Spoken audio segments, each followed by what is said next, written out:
আজকে একটা বিশেষ দিন। আজকে পবিত্র রমজান মাস শেষ হওয়ার পরে আজকে ঈদ। তো আজকে আমাদের মুসলিম ভাই বোনেদের অনেক আনন্দের দিন, তার সাথে সাথে আমাদেরও।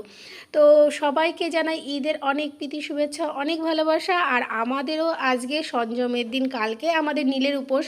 তো আজকেও আমাদের ভীষণ ভীষণ আনন্দের একটা দিন। সামনেই আসছে পয়লা বৈশাখ। তো আমাদের সকলের একটা নতুন বছর আসছে, সকলের জন্য একটা আনন্দের দিন আসতে চলেছে। তার জন্য তো গুছিয়ে গেছি, নিজেকে একটু নিতেই হবে।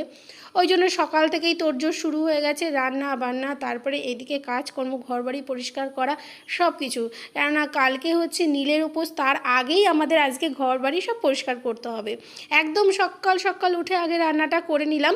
আর আজকে রান্না হবে পুরো নিরামিষ। আর আতপ চাল নিয়ে, মুগ ডাল দিয়ে, সমস্ত সবজি দিয়ে মাখিয়ে নিয়ে এই মাটির কড়াইটা আজকে নতুন উদ্বোধন করব।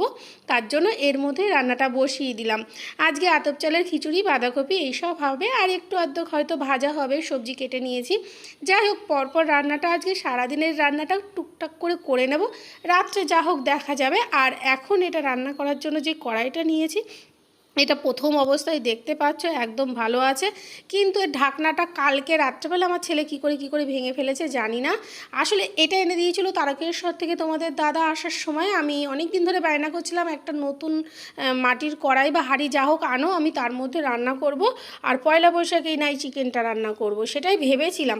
কিন্তু যাই হোক, আজকে সংযমের দিন ভাবলাম নতুন কড়াইতে রান্নাটা শুরু করি। তো তার জন্য নিয়ে মানে এটা রান্না করতে গেছি, দেখছি যে ঢাকনাটা ভেঙে গেছে। কালকে রাত্রেবেলায় রেখেছিলাম গুছিয়ে, কোথায় কিভাবে ছেলে ভেঙে ফেলেছে ও বলতে পারছে না, তবে বলছে হ্যাঁ আমার হাতেই ভেঙেছে। যাই হোক, ওটা ভেঙে গেছে। রান্না করলাম খিচুড়ি এর মধ্যে, তারপরে দেখছি কড়াইটা পুরো ফেটে গেছে, রান্না করতে করতে ফেটে গেছে। তো দোকানদার দাদা বলে দিয়েছিলেন একটু মাটি মাখিয়ে নিতে, তো ও আমাকে বলেনি।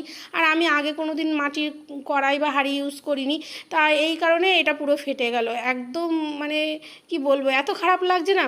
তো যাই হোক, খুব টেস্টি হয়েছিল। মাটির ভাঁড়ে খিচুড়ি হোক আর যে কোনো তরকারি হোক রান্না করলে কিন্তু ভীষণ টেস্টি হয়। তারপরে এই যে আমি বেড়ে নিলাম, আর সবাইকেও দেওয়া হয়ে গেছে, সবাই কলা পাতায় খেয়েছে, বেশ ভালো লাগছিলো আর কি। তারপরে এই যে এই কড়াইটা ভেঙে যাওয়াতে এত মন খারাপ লাগছে, কিছু বলার নেই। তো মা বললো ঠিক আছে বাদ দাও, আবার আনা যাবে, আর তখন তুমি মাটি দিয়ে নিও। আর একটু ভালো যদি মাটির কড়াই হতো বা হাঁড়ি হতো তাহলে কিন্তু নষ্ট হতো না। আর বাঁধাকপিটাও পুরো নিরামিষভাবে রান্না হচ্ছে। আর মা এসে সবাইকে শরবত দিচ্ছে, কেননা গরমের মধ্যে সবাই জল খাচ্ছে। আর মা বলছে ঠিক আছে, তো তোমাদের জল খেতে হবে না, আমি শরবত বানিয়ে দিচ্ছি। তো সবাইকে মা এক গ্লাস করে শরবত বানিয়ে দিল। আর বাইরের দিকে এসে দেখি আমার টমেটো গাছে 3টে টমেটো হয়েছে, বেশ সুন্দর লাগছে। টবের মধ্যেই লাগিয়েছিলাম। আর এইদিকে ফুলগুলো 2-3 দিন বৃষ্টি হয়ে গেছে না, ফুলগুলো দেখো কত সুন্দর লাগছে। তা মা বললো ওই ফুল দিয়ে পুজো দিতে হবে না, এই পাশে তো অনেক গাছে ফুল রয়েছে, তো ওগুলো দিয়ে দাও। আর এইগুলো গাছে বেশ ভালো লাগছে। তারপরে চলে গেলাম ছাদে, আর ছোট ছোট দেখি লিচু হয়ে গেছে। আগের দিন মুকুল দেখিয়েছিলাম তোমাদের, আমি ভাবছি কি দেখি লিচু হলো কি না। তো দেখছি বেশ ছোট ছোট লিচু হয়েছে, গাছ ভর্তি লিচু হয়েছে। তবে এই লিচু কতক্ষণ থাকবে জানি না, কেননা হনুমানদের যা উৎপাত হয়েছে এখন, ওরা খাবারের জন্য এদিকে চলে আসে। আবারও দেখা হবে নতুন একটা ভিডিও।